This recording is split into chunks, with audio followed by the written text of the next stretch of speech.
di Makassar. Suaranya Bu, kira-kira ada berapa yang bisa di Eh,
masyarakat yang ada di Sulsel 1 di Makassar.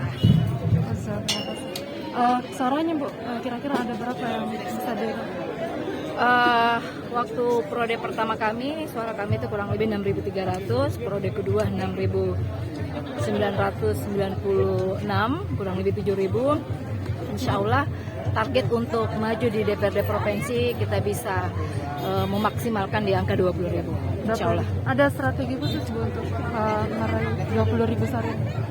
Mengenai strategi, saya pikir kita hanya memperkuat jaringan, memperluas jaringan, dan tetap berkonsultasi, komunikasi lebih intens kepada seluruh tim-tim Sobat FW.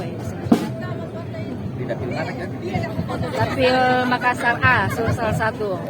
Iya, terdiri dari 11 kecamatan.